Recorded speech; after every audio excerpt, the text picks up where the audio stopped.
여러분 반갑습니다. 방금 소개받은 김영훈 교수입니다. 오늘 여기 와가지고 우리 안병기 교수님을 뵈니까 대단히 반갑습니다. 오늘 우선 이 반일 종족주의 책을 내신 데 대해서 우리 이영훈 교수님 그리고 우리 필자분들께 진심으로 축하의 말씀을 드립니다. 여러분이 이 반일 종족주의라고 하는 이 책 제목부터가 여러분 심상치 않습니다. 그래서 이 미국 국제정치학을 창시한 한스 모겐설론 학자가 한 이야기가 있습니다. 그 학자가 어떤 이야기를 했냐면 권력을 가진 자는 진실을 말하지 않는다. 자, 여기 한국에서는 한 가지 좀 덧붙여야 됩니다. 권력을 추구하는 자는 사실을 왜곡한다. 그래서 이 권력과 진실에 대한 이 싸움이라고 하는 것은 여러분 잘 아시다시피 그리스의 소크라테스라고 하는 최초의 철학자로부터 이 권력과 지식인 그리고 권력과 진실의 싸움은 지금까지 계속되어 오고 있습니다. 그래서 이번 이영훈 교수님과 다른 필자분들이 출간하신 이 반일 종족주의는 바로 그 소크라테스부터 계속되어 내려오는 이 지식인 그리고 이 철학자들의 권력과 이 진실에 대한 그 싸움의 연장선상에 있다. 우리가 이렇게 봐야 되겠습니다. 자, 우선 이 반일 종족주의라고 하는 이 제목부터 제가 좀 논평을 해드리면, 원래 이 종족주의라고 하는 것은 여러분 잘 아시는 독일의 그 피테가 이 프랑스 혁명 이후에 나폴레옹이 독일을 침략을 했습니다. 그래서 전부 다 점령을 했죠. 거기에 대항해서 내놓은 이 주장이 여러분 잘 아시는 독일 민족에게 고항 그런 내용입니다. 이때 독일 민족이라고 하는 것이 이영훈 교수님이 이야기하는 종족이 되겠습니다, 여러분. 그래서 독일 종족이 집단으로서 이 자기의 영토와 주민을 침략하는 그 프랑스 나폴레옹 세력에게 대항을 해야 된다라고 하는 것입니다. 자, 그렇게 본다고 하면은 이 종족이라고 하는 것은 바로 거기에 반외세라고 하는 것을 담고 있다. 우리가 이렇게 봐야 되겠습니다. 그래서 이 피테가 이야기한 독일 종족의 고함이죠. 결국 그렇죠? 그 종족의 고함 그것은 바로 반외세 종족주의다. 이렇게 우리가 보면 되겠습니다. 자, 그래서 그 피테가 이야기한 그 반외세 종족주의가 일제시대에 일본으로 들어오게 됩니다. 일본으로 들어와서 그것이 일제시대 우리 한반도로 들어오게 된 겁니다. 그렇게 해서 그것이 결국은 우리도 일본의 지배를 받고 있었기 때문에 반외세 저항적 민족주의, 다른 말로는 종족주의의 성격을 갖게 되었던 것입니다. 자, 그래서 이 종족주의라고 하는 것은 이영훈 교수님이 잘 설명하고 계시는 것처럼 집단적이고 폐쇄적인 그런 성격을 여러분 가지고 있습니다.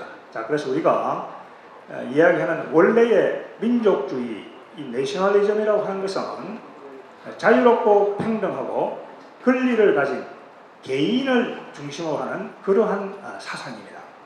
그래서 그걸 우리가 일본 사람들이 그 내셔널리즘을 족자가 이제 종족의 의미가 들어가 있죠.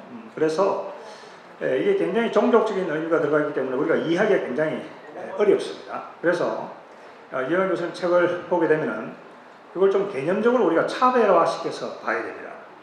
우선은 종족적 이 민족주의가 있고, 그 다음에 시민적 민족주의, 이제 정치적 민족주의 이렇게 우리가 구분을 해서 봐야 되겠습니다.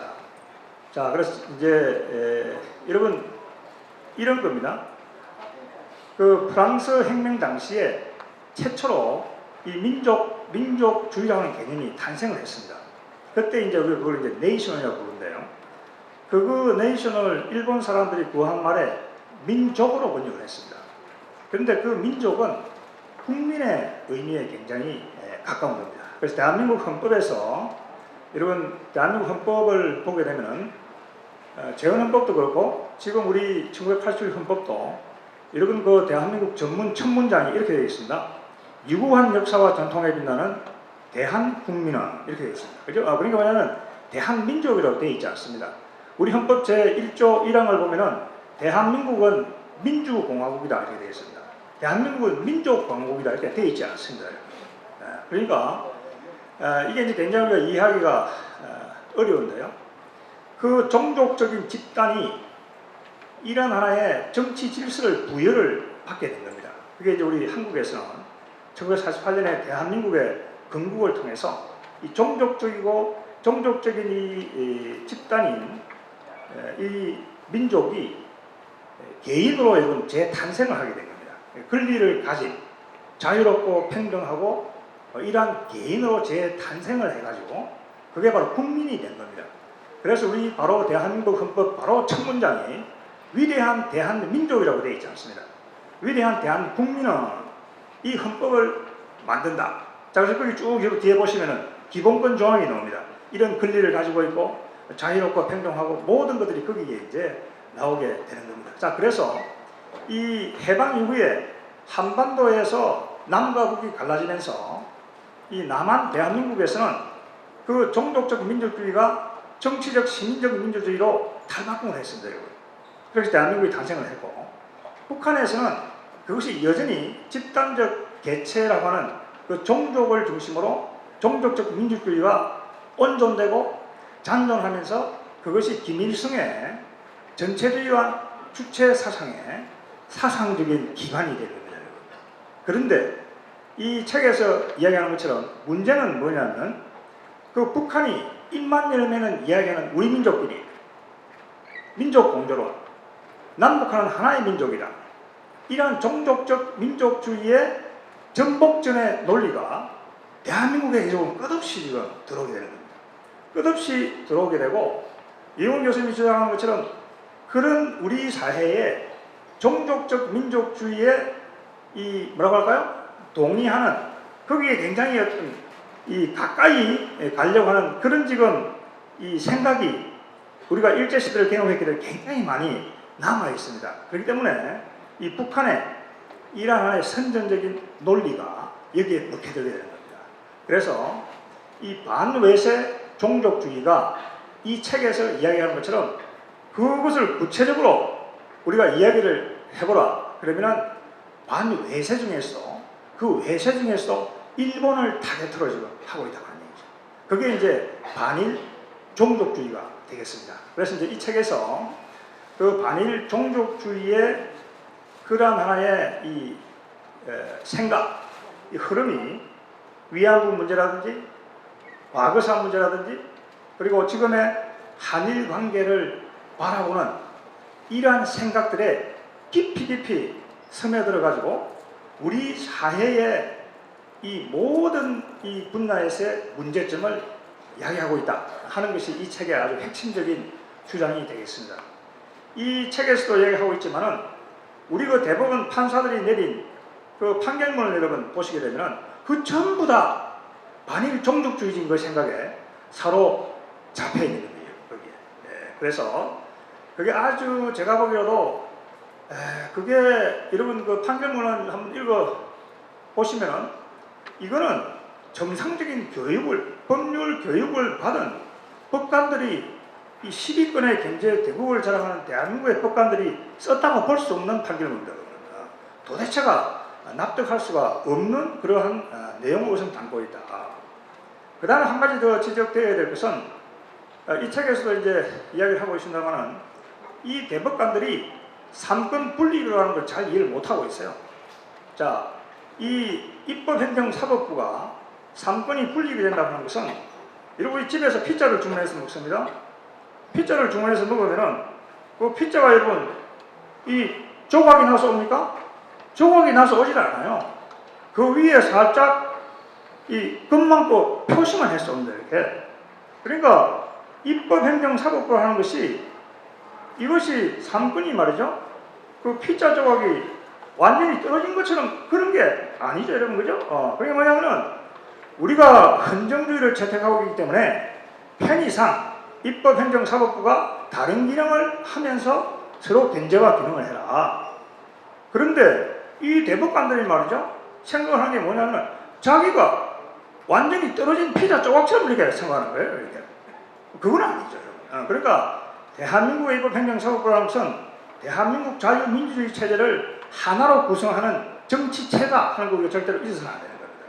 여러분, 그렇게 본다고 한다면 미국의 대법원이 행정부가 외부에 나가가지고 외국과 체결한 조약을 여러분 이렇게 파기한 걸 봤습니까? 그런 전례가 없습니다. 여러분. 미국 대법원에는 그런 판례가 없어요.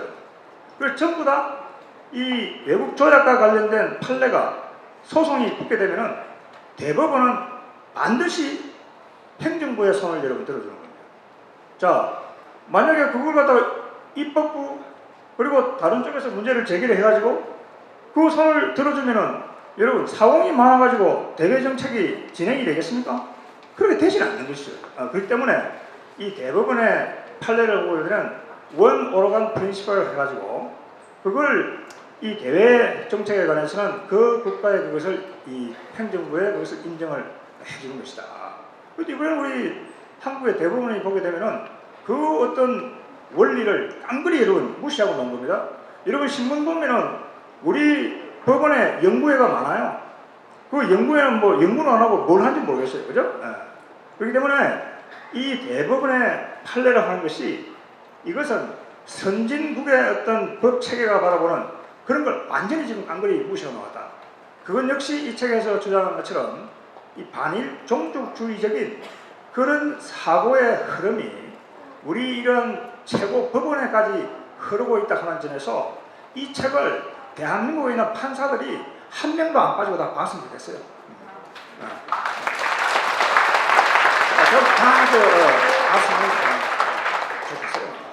그리고 마지막으로 말씀드리고 싶은 것은 이 책은 실정주의적인 측면에서 이 사실을 끝까지 탐구해 나가는 그러한 하나의 빛나는 지성들의 어떤 연구열이 반영이 되어 있는 그런 책입니다. 그래서 여러분께서 이 책을 그 이론적인 측면, 또 이런 사실적인 실존적인 측면을 동시에 고려해서 읽으신다고 한다면 지금까지 나온 어떠한 책보다도 여러분들이 깊은 감동을 느낄 수 있을 것이다. 이렇게 생각합니다. 감사합니다.